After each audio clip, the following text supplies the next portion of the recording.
We join Dion Chang this week in our Flux Trends commentary to find out key insights into innovative designs and where the future of innovation points to in the 21st century. If you look at technology really has become one of the fastest drivers and the fastest cycles of any industry.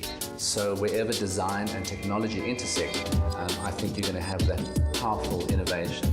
And if you look at the history of any product design, it's always to make our lives easier. So I think where the innovation lies is not only technology, but where technology can make our lives better or improve the quality of our lives. I think one of the most exciting things to see out of, as a result of recession, is people trying to be more resourceful.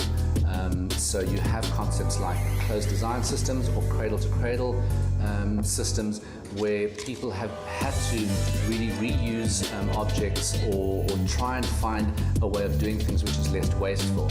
So you're starting to get a mantra of reduce, reuse, recycle, and that for me is a very different way of innovative design, and in a way a lot more challenging and a lot more difficult to enter that kind of realm, but I think in the end a lot more fulfilling. The future of innovative design really, and I've heard it from so many corners, is biotechnology or nanotechnology. I think nanotechnology was this silent little sleeper that's crept into our lives because you don't really realize it.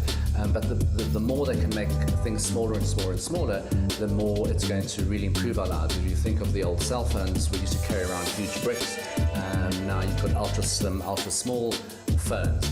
And specifically where nanotechnology and science meet, specifically biotechnology, it's going to make our bodies stronger, we're going to live longer. I'm not sure if that's a great thing, but there are amazing things. So a doctor can operate on somebody from the other side of the planet, and you can also, I've just heard of new almost spray-on skins where it really cuts the time out of having to stitch a wound or strictures, and you spray on a skin and you let it put into the sun, and it sort of heals the wound.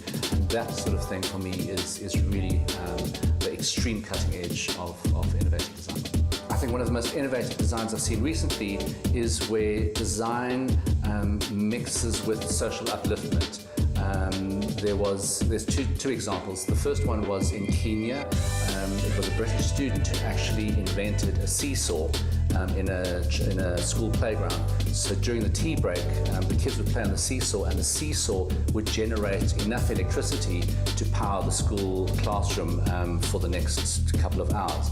And then here in South Africa, a similar line, somebody invented a merry-go-round that actually drilled into the ground. Every time the kids played on the merry-go-round, it would drill for water and pump water up to the surface.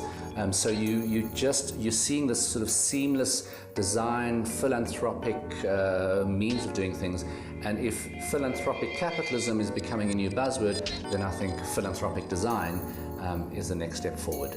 Innovative design will always be about beautiful things, but I think increasingly where you're starting to see innovation go is to help social problems and social upliftment. So for example, you are going to see always new, innovative, fantastic, streamlined cars, but then there'll be an eco or some philanthropic element to it. So we're already seeing hybrid cars, electric cars, those kind of things.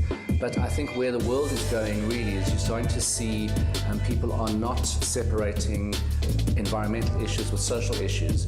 And I think that joining of those two forces is where design is really going to become innovative. If you can help uplift people's lives or make people's lives easier, not only for the rich, but specifically for the poor, that for me is real innovation.